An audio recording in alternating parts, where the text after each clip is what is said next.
이 시 여러분하고 같이 읽게 된 것이 정말 영광입니다. 저 개인적으로 지금 내가 이 시 만나려고 지금까지 참선했나 할 정도로 이게 감동적이에요. 참 좋네요. 그러니까 참 살다 보니까 이런 날이 오는구나. 여러분하고 함께 이런 시를 같이 읽는구나. 한번 같이 보겠습니다. 네, 연잎은 둥글둥글 협산선해입니다. 협산선해. 시는 연잎은 둥글둥글 둥글기 거울이요 마름 열매 뾰죽뾰죽 뾰족하기 송곳인데 버들가지 바람 타고 솜털 달리고 백꽃에 빛 뿌리니 나비 나르네. 지금 협산선해가 참 선자 덕성이라는 스님이 있었거든요. 뱃사공, 선자란 말이 뱃사공인데 뱃사공 덕성이라는 스님이 있었는데 아까 임제도 그렇고 조주도 그렇고 다 지명이에요. 지금 여기 덕성 스님은 그분이 살았던 곳이 배에서 살았어요. 집이 없었어요. 그러니까 중국의 남쪽이니까 따뜻한 곳이니까 이제 배에서 겨울에도 살만 좀 잘 두껍게 하면. 근데 이분이 잠을 잘 때 호수에 나가서 잤어요. 배 타고. 생각해 보면 참 배 타고 호수에서 잔다. 하여튼 얼마나 물론 이제 도인이었으니까 가능했겠지만 돌아보면 우리가 아는 밤은 깊고 물은 차서 고기가 물지 않아서 빈배에 달빛만 가득 싣고 돌아온다. 그런 시 기억나세요? 예. 그 시 쓴 사람이거든. 근데 그분이 뱃사공으로 살았어요. 평생을. 근데 그 선자 덕성의 유일한 제자가 한 명 있었는데 그 사람이 협산선해. 협산선해가 이런 시를 써가지고 참 이게 하여튼 뿌듯하네요. 저는. 그리고 협산선해가 살았던 곳이 벽암이에요. 벽암. 벽암 하면 벽암록 떠오르나요? 벽암록이라고 하는 선문 제1서. 우리 화두공안 100가지 가장 높은 수준의 화두 모아놓은 책이 벽암록이죠. 그 벽암록을 쓴 장소가 벽암인데 벽암이 협산선해가 이제 살았던 곳이에요. 그 협산선해 지금 805년이잖아요. 805년에 태어났잖아요. 그러니까 협산선해보다 한 300년 뒤에 원호 극건이 나와가지고 그리고 이 협산선해가 살았던 그 벽암에서 벽암록을 이제 쓴 거예요. 그러니까 인연이 이렇게 연결되는데 하여튼 협산선해라고 하는 이 스님의 이 시가 참 기쁘네요. 참 기뻐. 공자가 논어의 첫 마디에서 학이 시습지 불력 여로와 때때로 배우고 익히니 이 어찌 기쁘지 아니하라. 그리고 유붕이 자원방래하니 불력 낙호하라. 멀리 친구가 있어서 찾아오니 이 어찌 기쁘지 아니하라. 그리고 인부지 불운이니 또 어찌 기쁘지 아니하라. 사람이 알아주지 않아도 내가 화를 내지 않으니 어찌 기쁘지 아니하라 했는데 정말 이 시공간을 넘어서 어떤 한 분이 이런 시를 쓴 걸 보니까 진짜 이 어찌 기쁘지 아니하랴 하는 그 공자의 심정이네요. 그리고 명자는 거기다가 공자의 기쁨에다가 명자는 한 가지 추가해가지고 천하의 인재를 얻어서 교육시키니 이 어찌 기쁘지 아니하라 그랬거든요. 네. 공자 명자의 기쁨 못지않네요. 네. 지금 여러분과 함께 지금 협산선해의 이 시를 읽는다는 기쁨은 참 큰 것 같아요. 그러니까 이 시 빨리 하고 싶어서 제가 첫 시간에 조급해가지고 말을 횡설수설했어. 이거 같이 읽고 싶어가지고. 지금 연잎은 둥글둥글 둥글기 거울이요. 마름은 뭐냐면 여러분 그 호수에 연못에 가장 많이 떠 있는 게 마름이에요. 연꽃을 우리가 보면 알잖아요. 마름은 이렇게 좀 작은 방석을 쭉 깔아놓은 것처럼 잎이 이렇게 동그래요. 마름모 알죠? 마름모가 마름에서 나왔어요. 마름모 모양의 잎이 이게 수면에 이렇게 막 떠 있어요. 한국의 경포 호수에 마름모로 꽉 차 있어. 경포 옆에 강릉에 경포호에 마름이 많고 그 옆에 선교장이라고 있죠. 선교장, 예, 선교장이 그 강릉에 99칸 그 부자가 살았던 데인데, 그게 선교는 그 배, 그리고 교는 다리니까 배다리 집이거든, 그 집이. 원래는 바닷물이 그 집 앞까지 들어왔어요. 근데 이제 지금은 메워져가지고 땅이 됐는데, 거기도 아주 지형이 참 좋은 곳에 선교장이 있죠. 선교장에 있는 그 서재 이름이 열화당이네. 지금 생각이 계속 이어져서 이렇게 꼬리를 무네요. 열화. 보세요. 기쁠 열자. 열화당. 조금 전에 하기 시습지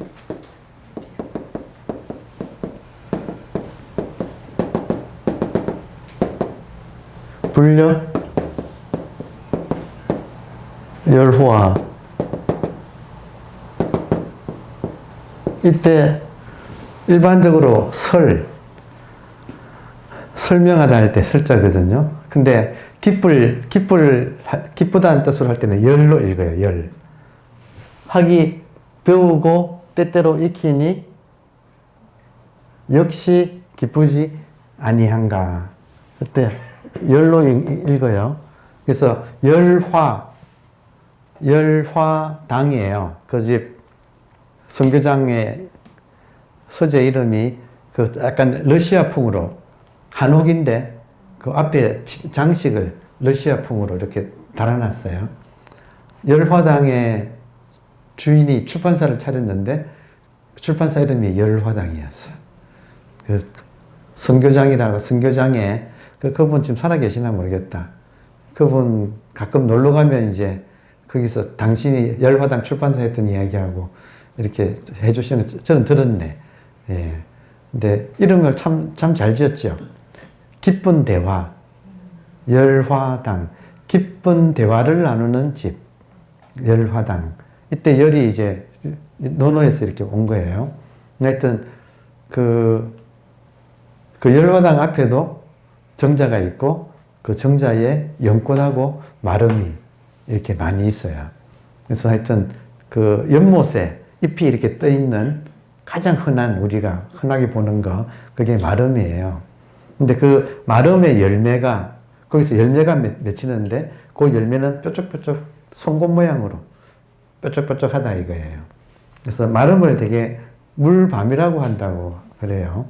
물밤. 왜냐하면 마름 열매를 먹으면 밥맛이 난대요. 그래서 물밤이라고 하는데, 그게 한국에는 굉장히 물 있는 곳에는 다 이렇게 마름들이 있어요. 근데 그 마름의 열매가 뾰족하다 이거예요. 이게 지금 시가 여러분, 연잎은 둥글둥글 둥글기가 거울이요. 옛날에는 경대를 다 둥글게 했잖아요. 그러니까 연잎은 경대처럼 둥글둥글하고 같이 물에 있는데, 마름들은 뾰족뾰족한데, 마름은 모양은, 잎은 마름 목걸이인데 그 열매가 뾰족뾰족 해가지고 송곳처럼 생겼다. 그러니까 둥근 것은 둥근 대로 생겼고 뾰족한 것은 뾰족한 대로 생겼다 이 말이에요. 지금 무엇을 말하는가?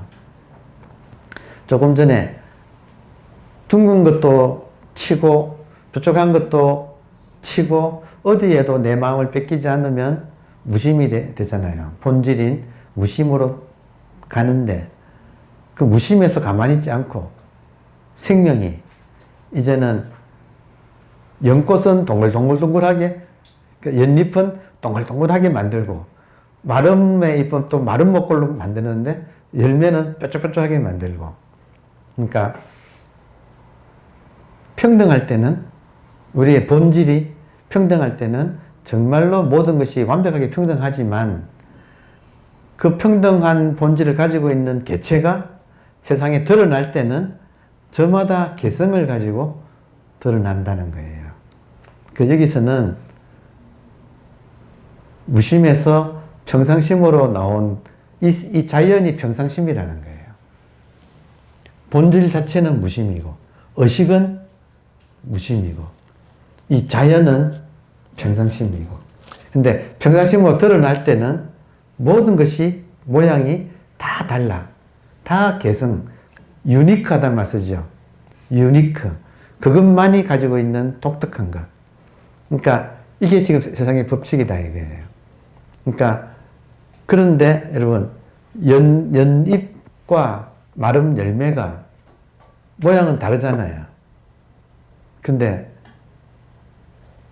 근본 재료는 뭘까요? 그러니까 여기서 막히지. 약견재상. 만약에 본다면 모든 모양이 있는 것에서 비상, 모양이 아닌 그 근본 재료를 본다면 적견열애, 열애를 보게 된다. 모든 현상에서 나타나는 것은 모양이 다 유니크하게, 다 차별되는데, 다 분별되는데, 근데 모든 것의 원재료는 딱 하나뿐이다 이거예요. 일체 유심조다. 이때 심은 의식이니까 일체가 오직 의식이 나타난 것이다. 일체가 의식 하나가 나타난 것이다. 그래서 만약에 현상을 보고, 현상은 자유인데 그것의 본질을 꿰뚫어 본다면 그 본질은 공통적인 평등한 이 의식 하나가 드러난 것이라서 차별적인 모양과 평등한 본질 의식을 함께 본다면 이것이 중도, 열애를 보는 것이다. 지금 그 이제 가르침이 중도에 대한 지금 정확한 해석이잖아요. 여기서는 어차피 여러분 모든 것이 의식이에요. 그러면 의식이네 안 해도 되죠. 어차피 의식이라면 예배 없이 어차피 모든 것이 의식이라면 굳이 의식이네 안 해도 되죠. 그럼 남는 건 뭐예요? 유니크한 개성들이 남아. 그러니까 본질을 가서 무심이 되어서 평상심으로 돌아 나올 때는 다 차별대로 있는 그대로 보는 것이 공부의 최종적인 안목이에요. 그러니까 이 시를 보고 굉장히 제가 기뻤던 이유는 우리 공부가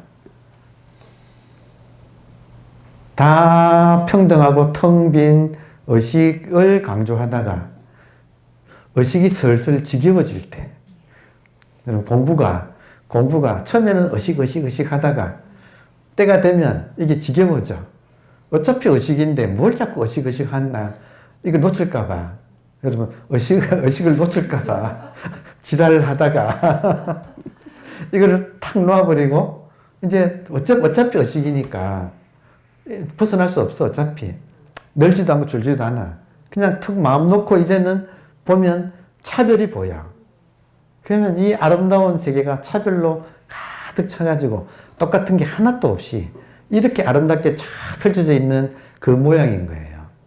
그러니까 지금 생략이 됐지만 무심이 익을 대로 익어가지고 더 이상 이제 무심에 대한 집착이 떨어져가지고 이제는 딱 드러난 이 세계가 있는 그대로 이 한계 진실, 한계 본질, 이 한계 이 마음심자라고 표현되는 이거 우리 이 제1의제, 이것이 이 다양한 모양으로 이렇게 펼쳐지는 게, 그러니까 말하자면 눈이 이제 무심으로 갈 때는 이런 자유가 귀찮아지는 좀 분별이, 차별이 싫어지고 평등과 고요 쪽으로 가게 되는데 이제 고요가 지겨워져서 이렇게 돌아 나올 때는 이 아름다운 이 세계가 다 달라야지.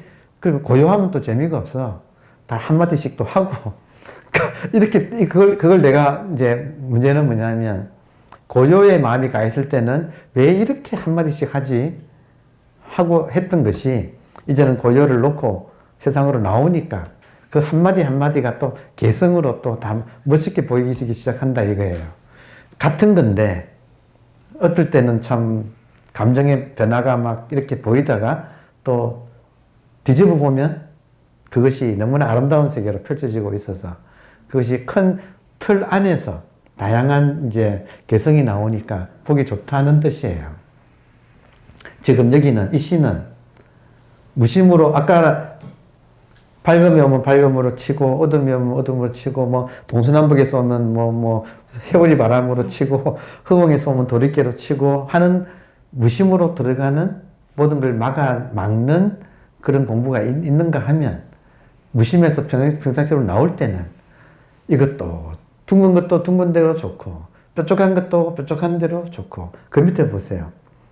버들개지 바람을 여러분 봄에 버들개지가 바람을 타면 그 꽃이 이제 바람에 떨어지면 저게 솜털이 돼가지고 구르지 않나요?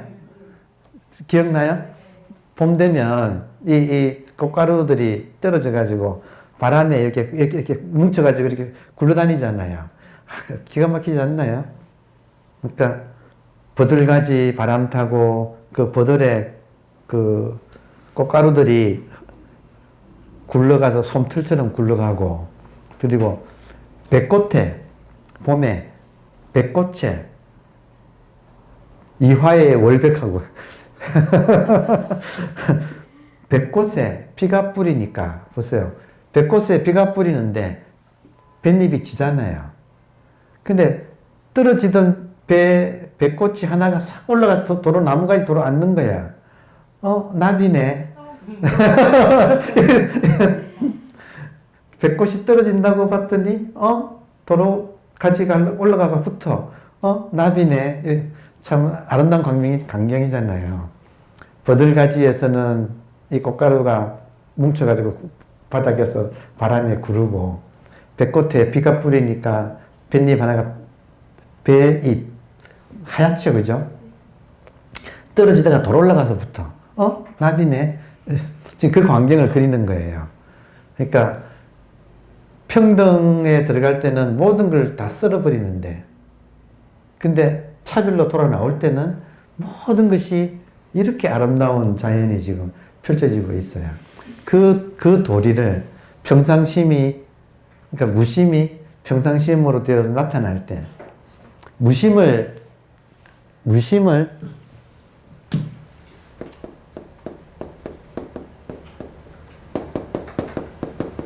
이 말도 여러분들 많이 들으시죠? 무심을 모든 이 집착을 끊는다고 해서 죽인다고 하고, 그리고 그 무심에서 경계에 따라서 이 마음을 지혜와 자비로 쓸 때는 부활한다. 십자가와 부활을 살활자재, 살활동시, 살에도 집착하지 않고 활에도 집착하지 않고 항상 마음은 비어 있다가 중도로 있다가 그때 인연 따라서 자유자재로 쓰기. 그러니까 이 살활자재, 십자가와 부활, 이것이 순간순간 나한테서 일어나기. 그러니까 이 정도의 인간이 되어야 이 시를 쓸 수 있어. 그러니까 이 시가 저는 이거 아무것도 아닌 것 같은데 되게 감동받았어요. 어떻게 이렇게 자연을 둥근 거는 둥근 대로 아름답고 뾰족한 것은 뾰족한 대로 아름답고 꽃가루가 땅에 구르는 거는 구르는 대로 또 아름답고 또 백꽃잎 떨어지다가 올라가서 붙는 나비 될 때는 그것도 아름답고 세상에 다 이렇게 아름답게 보일 때는 눈이 어떤 눈이에요? 이걸 반해낸 눈 아시겠습니까? 이제 산전수전 다 겪고 산전수전 다 겪고 누가 뭐래도 그냥 이렇게 받아들일 줄 아는 대수용의 인간이 되어서 그러니까 편안한 눈으로 보니까 모든 것이 즉 인간을 말하거든요. 둥근 인간은 둥글둥글한 인간은 둥글둥글한 대로 보기 좋고 뾰족한 인간은 뾰족한 대로 또 그것도 그렇고 땅에 구르는 또 인간은 그런 대로 또 그 맛이 있고 이렇게 나뭇가지에 올라가 붙는 요 인간은 또 그 나름대로 맛이 있고 그러니까 여기 지금 요 네 가지를 가지고 이 자연의 아름다움을 읽어낼 줄 아는 인간의 안목 이 정도 읽어내려면 선, 미가 딱 하나가 딱 한 인간이 선, 미가 하나가 되어가지고 볼 줄 아는 안목이 생기면 이렇게 봐질 것 같아요. 그러니까 과연 협산이라는 분이 그래서 저는 그런 생각이 들어요. 공부가 아예 그냥 책을 한 권도 안 읽는 분이 계시는 반면에 또 어떤 분은 책을 많이 보고 공부도 돼. 그런 분은 또 이렇게 아름다운 또 시도 이렇게 아주 절창이란 말 쓰잖아요. 이 절창을 이렇게 또 써내. 그러니까 공부하고 그러니까 문자를 많이 알고 공부한 사람이 또 나름대로 이런 또 장점도 가지고 있어요. 근데 이 서성이 또 뱃사공 특성이에요. 그러니까 참 그 인연이 참 아름다운데 같이 한번 보겠습니다.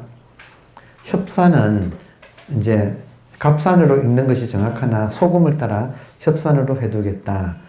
이 스님들 이름은 우리 일반 발음하고 다른 게 많아요. 남천이라고 적고 발음은 남전이라고. 조주 스님의 서성이 남전인데 천자가 샘천자거든요. 남쪽 남자에 샘천자로 쓰고 발음은 남전이라고 해요.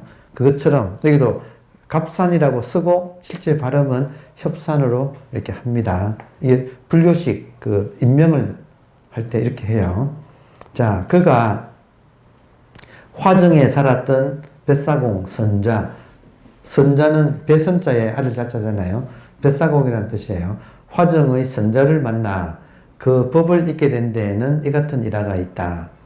약산의 제자. 약산은 8조. 그러니까 이제 약산의 스승이 석두 7조. 6조 해능에 두 제자가 뛰어난 제자가 있었는데 하나가 그러니까 하나는 남학, 하나는 석두. 둘 다 남학에 살았어요. 그러니까 석두가 어디 있느냐면 지금 남학에 있어. 저는 이런 말 할 때는 기분 좋네. 가봤으니까. 석두도 가봤고 남학도 가봤어요. 그러니까 같은 산이에요. 거기에 남학, 석두가 같은 산에 살았어요. 근데 그 밑에서는 갈라져요. 오가 7종이 나와요. 자, 육조 해능, 석두, 희천 밑에 약산이에요.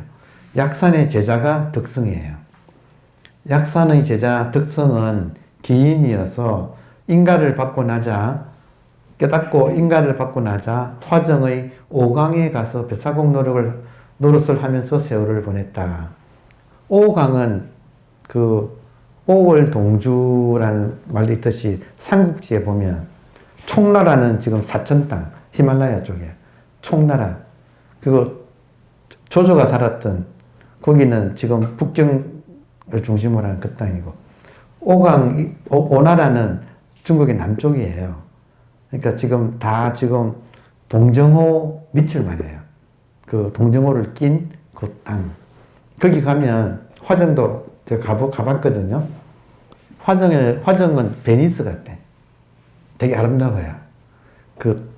진짜 수로가 촘촘히 도시가 완전 수로로 되어가지고 사이사이 다리가 있고 지금도 많은 조각배들이 거기를 다니고 베니스하고 거의 분위기가 비슷해요. 베니스 하면 무슨 말인지 아시겠죠? 화정이 그런 땅이에요. 여기가 워낙 운하가 많고 물이 많은 곳이에요. 그러니까 또 남쪽이고 해서 따뜻하고 강남 같은 제비 그러잖아요. 강남 땅이에요, 여기가. 그러니까 거기에 오강에 가서 뱃사공 노릇을 하면서 세월을 보냈다. 이것이 그가 화정선자니 선자 화상이니 하는 이름을 얻게 된 인연이다. 그리고 그는 평소에 동문인 사형사제 같이 공부한 형제간, 동문보다는 형제라고 해야죠. 법 형제인 도에게, 도는 천황도예요. 천황도. 천황도 밑에 용담숭신 밑에 그 유명한 이제 임재할 덕산방 할 때 덕산 밑에 지금 설봉 암두 막 나오니까 굉장히 이 가문도 엄청나게 아주 화려한 가문이에요. 자, 평소에 동문인 자기 형제인 같이 공부했던 천황도에게 삭수 있는 사람을 만나거든 자기에게도 한 명쯤은 보내달라고 당부해 둔 일이 있었다. 그러니까 이 사람은 기인이라서 사람들 사이에 섞여 살지 않고 승복도 벗고 완전히 일반 옷을 입고 뱃사공이 되어 가지고 사람들 건너다 주고 한 푼 받아 가지고 그걸 가지고 살았어요. 그러니까 완전히 공부하고 난 뒤에 몸을 숨기고 뱃사공으로 살았던 분이에요. 근데 자기를 가르쳐 준 약산유음의 뜻이 자기한테서 끊어지면 아깝잖아요. 그래서 한 명은 내가 길러야겠다.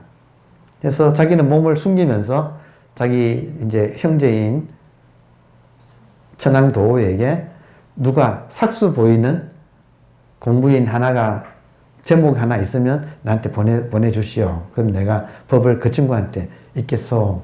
하고 당부하고 갔다 이거예요. 그래서 천황도가 어느 날 절에 가니까 그 절에 크게 써붙였는데 무슨 열반경 강의 이런 걸 그리고 강사는 좌주라 그래요. 강사. 요즘 하면 성가대학 학장 좌주라고 불러요. 요즘 말로는 강주라고 부르네. 절에서. 근데 원래 당나라 시절에는 좌주라고 불렀어요. 그러니까 무슨 좌주가 이렇게 협산 지금 선회 좌주가 나온 거예요. 그래서 하도 이제 떠들썩해가지고 천황도 가서 들었더니 열반경을 강의하는데 정말 잘하는 거예요. 다시 말하면 강의로서는 천재적으로 이 사람이 이름이 워낙 뛰어나가지고 아주 이름이 자잘했어요. 그래서 천황도 가봤는데 강의를 정말 잘하는데 가만히 뒤에 듣고 있다가 천황도가 강의가 끝나고 다 이제 물러나는데 제일 뒤에 앉아서 있다가 물러난 사람들 사이에서 깔깔 크흐하고 막 웃었어요. 깔깔거리고 웃었어.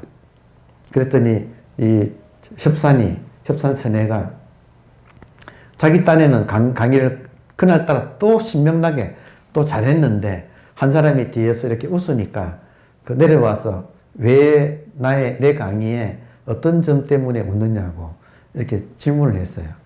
그랬더니 천황도 하는 소리가 참 많은 사람을 속이는구나.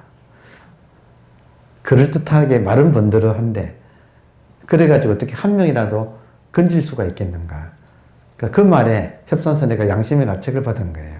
왜냐하면 지금 강을 설할 때 막힘없이 달통한데 그 말 한마디 한마디가 떨어지는 낙처. 여러분 같으면 지금 제가 본질은 여러분 지금 깨어 계시죠? 본질은 의식입니다. 깨어 있죠? 그거예요. 이렇게 말을 했다 이거예요. 근데 말하고 또 듣는 사람들 사이에 의식이라는 것이 이렇게 이해하는 거하고 실제로 의식이라는 것이 눈앞에 확 밝아지는 거하고 의 차이. 근데 말은 잘하는데 그 실감이 나지는 않는 상태. 이게 대부분 좌주절의 운명이에요. 이해되세요? 그래서 선에 보면 좌주가 깨달았을 때는 큰 일을 해요. 좌주가 깨달는 것은 굉장히 큰 일을 해요.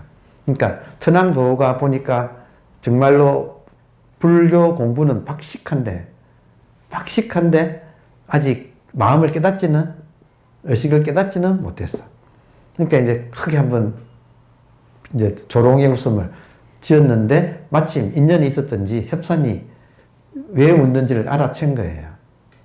그래, 양심의 가책은 있으니까. 그래서 딱 정색하고 제가 어떻게 하면 좋겠습니까? 이렇게 물은 거예요. 그래서 제가 어떻게 하면 좋겠습니까? 그러니까 젊은 나이에 아주 강주로서는 지금 이름을 날리고 있는 상황에서. 그러니까 이제 천황도가 저기 오강에 화정이라는 데가 있는데 거기 가면 뱃사공 하는 스님이 한 분 계신다. 거기 가서 물어라. 이렇게 안내를 했어요. 그러니까 인연이 있는지 몰라도 하여튼 협산이 그 말에 다 던지고 굉장히 화려한 옷을 입고 있었다고 하거든요. 굉장히 화려한 금난가사. 젊은데도 금난가사를 입고 막 이렇게 했는데 다 벗어버리고 그 평복을 갈아입고 갔다 그래요. 그래서 이제 찾아간 거예요. 요 대목이 나와 이제. 여러분, 공부라는 게 다 인연이에요. 돌아보면 그래. 공부는 인연이야.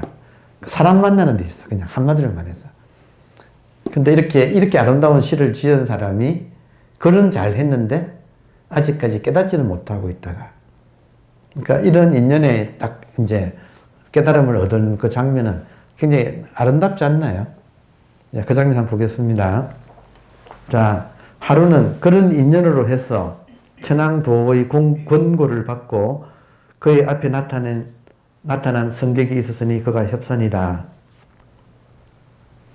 자, 협산인데 여기서는 그냥 이어지는데 뭐냐면 협산에게 방금 제가 한 이야기를 천황도가 했어요. 그랬더니 협산이 모든 걸 다 던지고 평복으로 딱 스님 그냥 보통복으로 갈아입고 이 선자 덕성을 찾아갔어요. 그게 이제 대화예요. 오케이? 지금 협산과 도 사이의 대화가 아니고 협산이 찾아갔어. 그래서 선자 덕성하고 이제 벌어진 대화예요. 그래서 문답이 벌어졌다.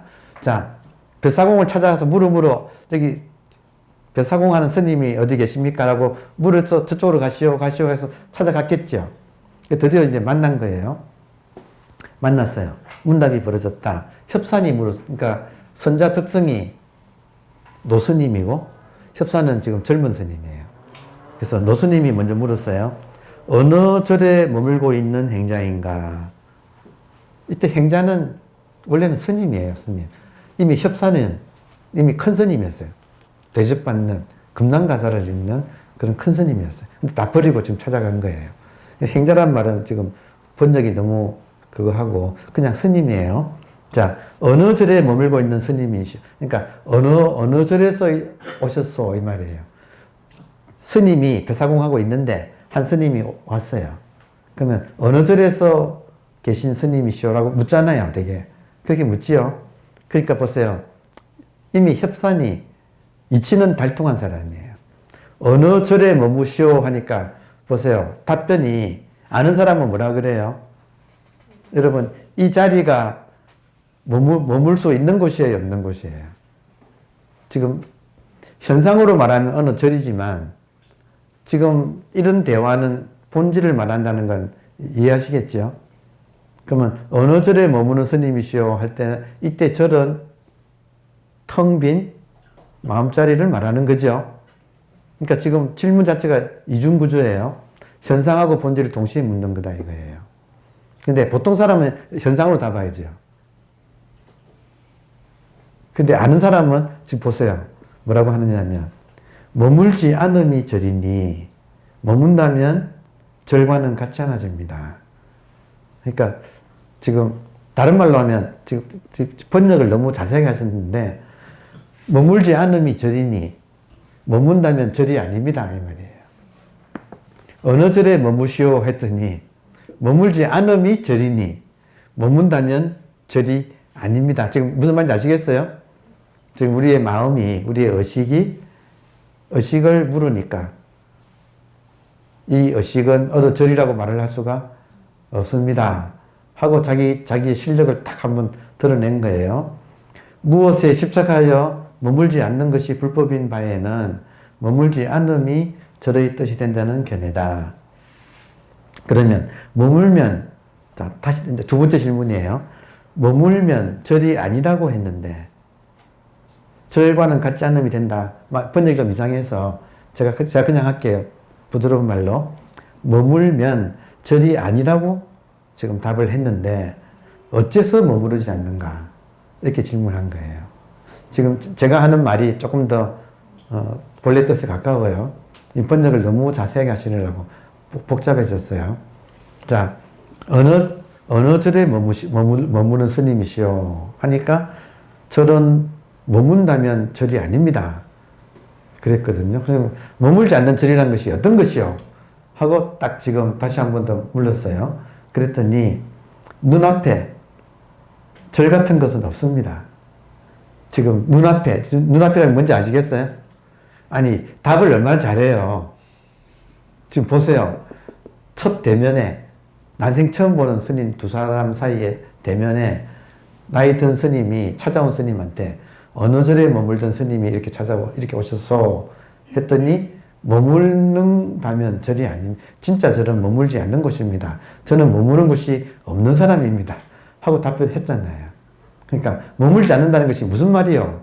하고 다시 한번 딱 물으니까 지금 눈앞에 절 같은 건 없습니다. 지금 눈앞이 뭐예요? 지금 이 자리에 절 같은 건 없습니다. 얼마나 답을 잘해요. 여러분 시원하지 않나요? 근데 보세요. 말은 이렇게 잘한다 이거예요. 말은 지금 척척 지금 물으면 어느 절에 절은 무슨 절, 개뿔, 저기 절이 어딨어? 그래서 머물지 않는다는 게 무슨 말이에요? 하니까 지금 보세요. 눈앞에 지금 뭐가 있는지 하고 척척 답을 했다 이거예요. 자, 그 다음에 보세요. 어디서 그런 것을 배워왔는가? 그러니까 지금 말은 척척 잘하니까 어디서 배웠어? 이렇게 물었어요. 그랬더니 이목, 눈과 귀가 이를 바가 아닙니다. 지금 계속 본질을 말하죠. 그러니까 그런 걸 어디서 배웠어? 혹은 뭐 어느 스승이 누구요? 뭐 이런 질문이잖아요. 그랬더니 이목이 이를 바가 아닙니다. 이거는 말로 이렇게 모양을 그릴 수가 없는 것입니다. 하고 또 답을 친 거예요. 이때 이제 빙글에 웃음을 띤 선자화상이 다구쳤다. 자, 이 정도 들어보면 이 사람의 지금 미천이 드러난 거예요. 말로는 청산유수야. 아주 척척 답을 잘해. 근데 이게 지금 꼬투리인 거예요. 이건 무슨 말이냐면 정말로 무심인 사람은 평상심으로 답을 하지. 무심해서 생각을 일으켜가지고 답을 하고 있어요. 이 말 이해하시겠어요? 흔적이 있다 이거예요. 흔적. 법의 흔적이 있다. 이 말은 법에 얽매여 있다는 뜻이에요. 다른 말로 하면 현상은 버리고 본질에 집착하고 있다는 뜻이에요. 제가 계속 무심도 한 겹이 막혀 있다. 무심마저도 통과해야 한다. 이런 말 하잖아요. 지금 이분은 지금 무심에 집착하고 있어. 그래서 모든 질문을 무심으로 답을 하는데 문제는 전부 다 논리가 논리 정연해가지고 역시 좌주야. 역시 강을 잘하는 분이야. 자, 여기서 유명한 말을 해요. 선자가 딱 보니까 이 사람이 무심은 알아챘는데 거기서 지금 집착해 살아나오지 못하고 죽어서 아직 부활은 십자가에는 달렸는데 아직 부활은 못하고 있어. 부활은 3일 걸리잖아요. 그러니까 아직까지 부활을 못하고 있어. 그래서 하는 소리 보세요. 한마디 진리에 들어맞는 말도 딱 진리에 딱 들은 말을 했어. 근데 그 말도 만급 동안 노새를 당나귀를 메어두는 말뚝구시를 한다. 진리에 딱 맞는 말은 당나귀, 공부하는 사람. 당나귀를 10,000것 동안 이 말뚝에 메워둔다. 이 말이에요. 자, 그러면 여러분, 제가 지금 드리고 있는 모든 말이 말뚝이에요. 노새를 묶어두는 말뚝이야. 요즘 들어서 저는 많이 후회해요. 의식이라는 말을 너무 많이 썼어. 그러니까 의식하면 이제 여러분한테 말뚝이 됐어요. 이게. 그러니까 이제 의식 대신에 무슨 말을 할까? 지금 그 궁리 중이에요. 그러니까 지금 진리에 딱 맞는 아무리 멋진 말이라도 그 말이 공부한 사람한테는 말뚝이 된다. 이해되나요? 지금 우리가 본질, 의식, 뭐 이런 말들이 자기도 모르게 우리로 하여금 거기에 집착하게 만든다 이거예요. 그래서 지금 말뚝이 되어 있다. 선자 특성이 보니까 협산이 말은 너무 잘하는데 그 잘하는 그 말이 너를 묶어두는 밧줄이 지금 되어 있구나 그 말이에요. 상황 이해되시죠? 자, 그래서 낚싯줄을 들이움은 그 뜻이 물속의 고기를 낚는 데 있을 뿐이다. 낚싯줄을 들이우는 것은 뜻이 물속에 고기 잡는다. 이 말은 낚싯줄은 말이고 실제로는 고기를 낚는 데 그 뜻이 있다 이거예요. 지금 모든 이런 선시를 포함한 불경은 전부 낚싯줄이에요. 근데 그 뜻은 실제 고기를 잡는 데 있다. 고기는 뭐예요? 도저히 뭐라고 아무리 해도 말할 수 없는 지금 모든 사람이 갖추고 있는 지금 텅 빈 이건데, 근데 이것에 대한 수많은 말은 다 낚싯줄이고 실제로는 고기를 낚아야지 되지 않느냐. 자, 그래서 낚시 바늘에 해당하는 억구를 떠나 한마디 해봐라. 그러니까 너가 말은 묻는 말에 답은 척척 하는데 그 낚싯줄 말고 실제 고기를 한번 나한테 보여다오 이 말이에요. 여러분 같으면 어떻게 할 거냐 이거예요. 똑같은 질문이 계속 나오는 거 아시겠습니까? 이렇게 오면 이리 치고 저렇게 오면 저리 치는데 아무것도 오지 않을 때는 어떻게 할 거냐. 지금 한마디 말을 벗어나서 일러봐라. 지금 그 상황이 딱 벌어졌어요.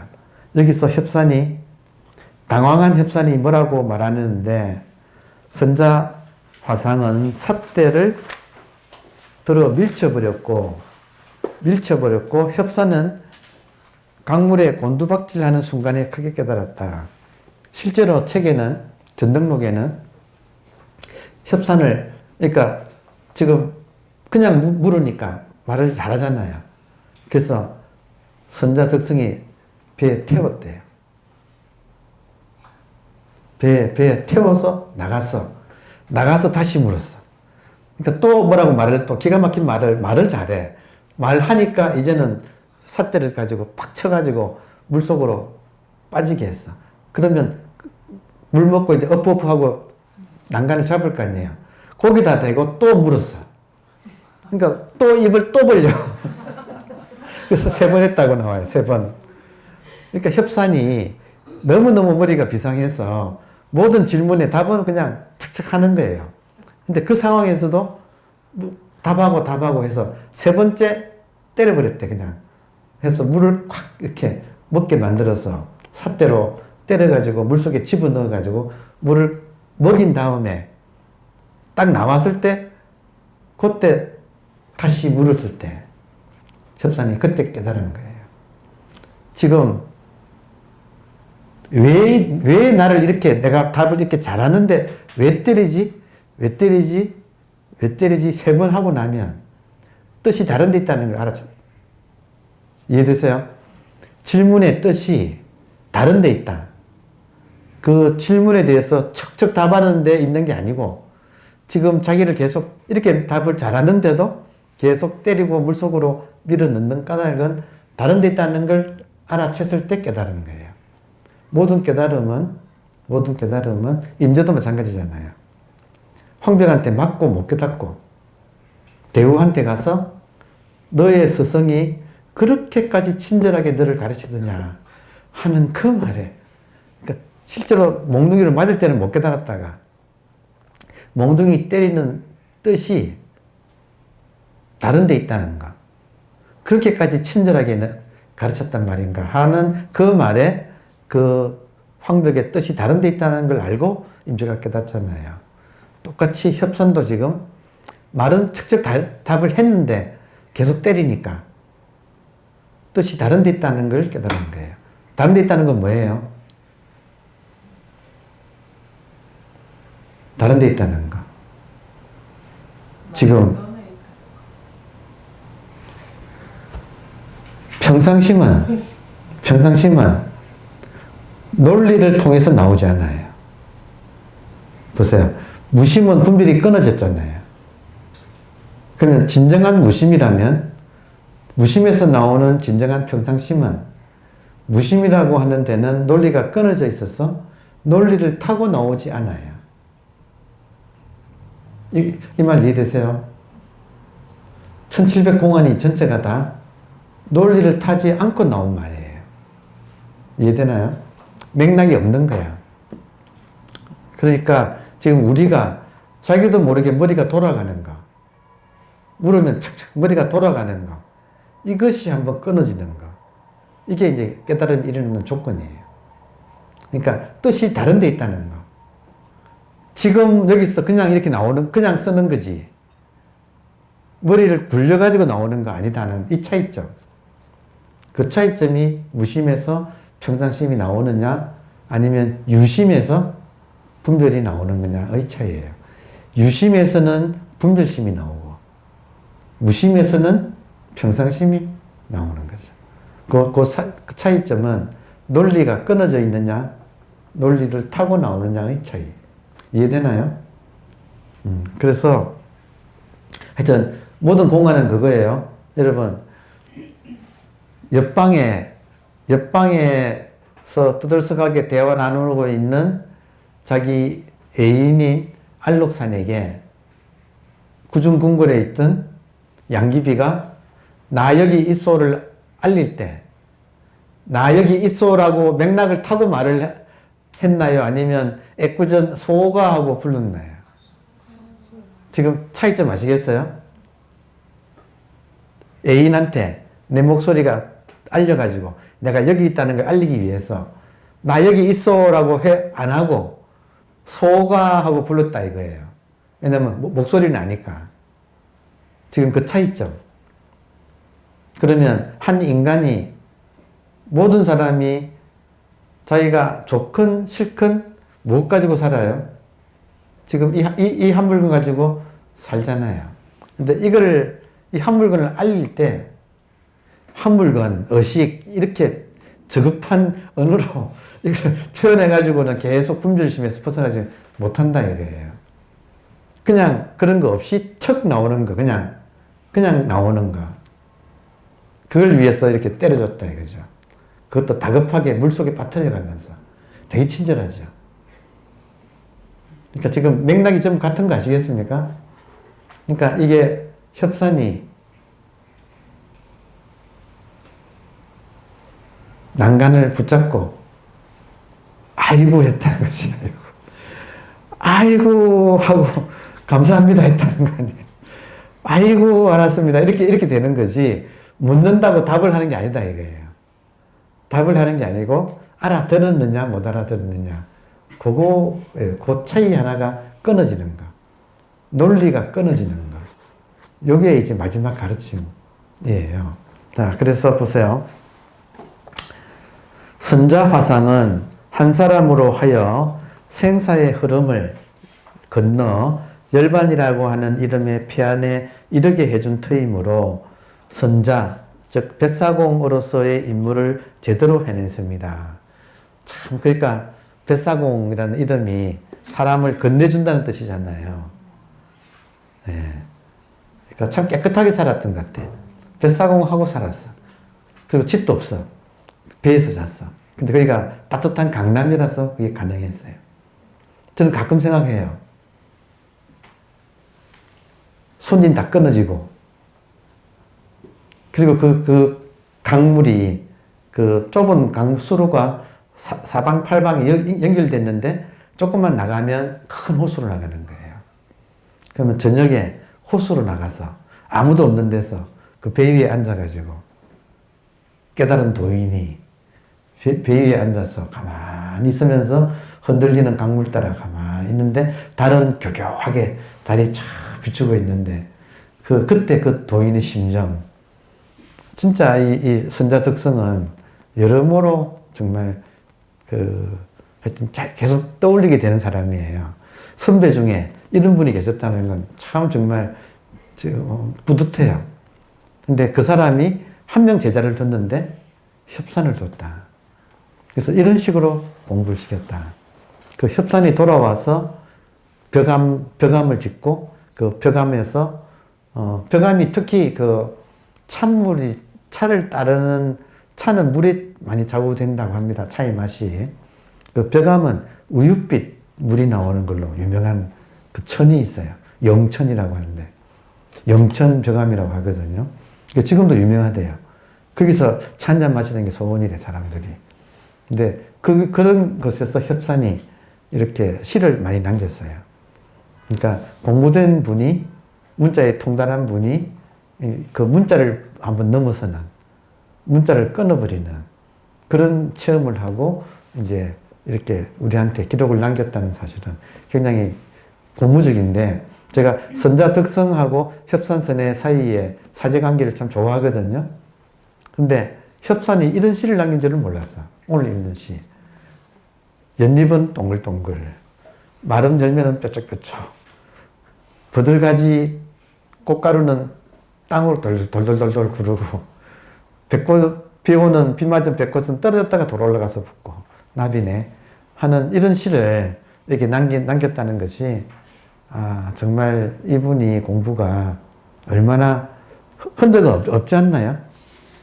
이 시에서 지금 무시민이, 평상시민이 이런 흔적은 전혀 없잖아요. 근데 정말 깊은 그 세계를 이렇게 남긴 거예요.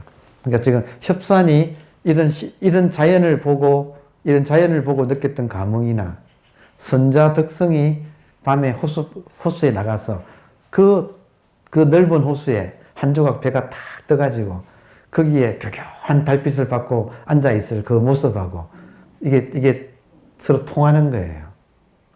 그러니까 인간의 풍류가, 이 진선미가 하나 되어서 이 정도 수준에 오르면 정말 하여튼 요즘은 이제 저도 목표가 생겼네.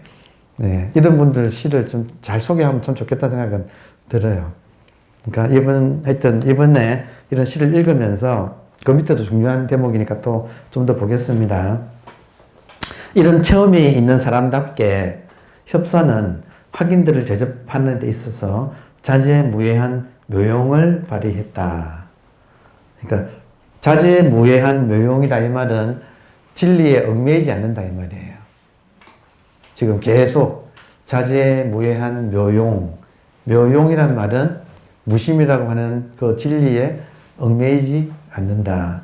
천수천안. 이제 여러분 천수천안이란 말 이해되세요? 내가 무심이기 때문에 평상심이 천수천안으로 나온다. 수는 자비, 천개의 손, 자비, 천개의 눈, 지혜. 지혜와 자비가 아주 모든 케이스 바이 케이스로 자유롭게 나온다. 자, 이 개성은 무엇을 말함인가? 매우 난해하지만 이것의 시사함이 큰 것은 대해의 서장에 보이는 임판원의 답함이라는 것이다. 자, 대종고 스님의 서장이라고 하는 책이, 대종고는 가나스님이죠. 무비 스님이 대종고의 서장을 번역하면서 제목을 이것이 가나선이다라고 지었어. 그러니까 가나선을 창시한 대종고의 대표작, 이 서장. 그 서장에 이 대목이 있다는 거예요. 여기서 대해는 원각경의 청정의 보살장에 나오는 말인데, 첫 번째, 어떤 때에 있어서건 망령된 생각을 일으키지 말며, 그러니까 첫 번째는 망상 피우지 말라. 원각경에 번역을 제가 깔끔하게 할게요. 그냥 1번 망상 피우지 말라. 2번 온갖 망령된 마음을 없애려고 하지 말라. 망상 피우지 말라. 두 번째, 일어난 망상 없애려고 하지 말라. 가급적이면 망상 피우지 말라. 근데 망상 일어났으면 그냥 둬라. 없애려고 하지 말라. 그 세 번째는 그렇다고 망령된 생각의 경지에 머물러 분별을 더해도 안 된다. 이 말은 망상을 가지고 그러니까 아르마리에 집착하지 말라 이 말이에요. 망상 피우는 거기에 집착하지도 말라. 그리고 네 번째는 텅 빈 무심에 집착하지도 말라. 지금 한 생각을 가지고 원각경에 네 가지를 말했다. 첫 번째, 망상 피우지 말라. 두 번째, 일어난 망상을 없애려고 하지 말라. 세 번째는 망상 가지고 아르마리를 지어가지 말라. 이 말도 이해되나요? 생각을 계속 꼬리에 꼬리를 물지 말라 그 말이에요. 그리고 네 번째는 생각이 없는 무심에 집착하지도 말라. 여기에 우리가 생각을 어떻게 다뤄야 하는가를 말씀하신 원각경의 이야기예요. 지금 말하고 나니까 되게 중요하네. 예, 첫 번째, 망상 피우지 말라. 두 번째, 일어난 망상 없애려고 하지 말라. 세 번째, 망상 가지고 아르마리를 짓지 말라. 네 번째, 망상이 없는 무심에 집착하지도 말라. 여기 지금 생각을 어떻게 다루어야 하는가를 우리한테 딱 이야기해 주고 있어요. 근데 문제는 대종고가 요 원각경의 이 말을 가지고 협산선회의 이 시를 하나하나 대꾸를 붙인 거예요. 자, 첫 번째, 망상 피우지 말라. 이 말을 협산선회는 연꽃 2번 동글동글. 그리고 일어난 망상을 없애려고 하지 말라. 이 말을 말음 열면은 뾰족뾰족. 그리고 세 번째, 망상을 가지고 아르마리를 지어가지 말라. 이 말을 버들가지에서 꽃가루 날려가지고 구르는 모양이라고 표현을 했고, 그리고 네 번째, 그렇다고 망상 없는 무심에도 집착하지 말라. 그 말을 백꽃잎에 비 내리니 꽃잎이 다시 올라가서 붙는데 나비다 하는 그걸로 표현했다. 그 대종고가 그 시하고 원각경의 이 네 가지를 서로 배대시켜가지고 설명을 했다. 지금 여기 임판원의 답함이라고 하는 편집글에서 요 네 가지를 서로 요런 뜻이야 하고 이야기를 했다 이거예요. 그러니까 실제로 뜻이 맞는지 안 맞는지는 두고 이 협산의 이 시를 대종고는 원각경에다가 붙여가지고 이렇게 하면 시도 안 잊어먹고 원각경의 생각 다루는 가르침도 안 잊어먹고. 저는 외웠네. 저는 오늘 여러분한테 강의하는 덕분에 자, 시 연잎은 동글동글, 마른 열매는 뾰족뾰족, 그리고 이 버드나무 꽃가루는 바람에 구르고, 그리고 백꽃에 비 내리니 잎이 돌아 올라가서 나비처럼 붙고. 그러니까 요 네 구절, 그리고 원각경의 생각 다루는 방법. 첫 번째는 가급적이면 망상 피우지 말라. 일어난 망상은 내버려 두라. 그리고 망상 가지고 자꾸 아르마리를 지어가지 말라. 그리고 망상 없는 무심에 집착하지도 말라. 그러니까 이것이 서로 배대를 해가지고 예쁜들은 이런 식으로도 말을 했구나 하니까 조금 더 깊어지죠. 깊어지죠. 네. 근데 저는 개인적으로 있는 그대로 연잎은 동글동글. 마른 열매 대신에 솔잎이라고 하면 솔잎은 뾰족뾰족. 버들 꽃가루는 땡구르르 구르고, 그리고 백꽃에 비 내리니 잎이 나비처럼 올라붙고. 그러니까 요거 있는 그대로 그냥 하고 해석은 완전히 탁 터버리는 거. 해석은 완전히 열어버리는 거. 그게 좋은 것 같아요.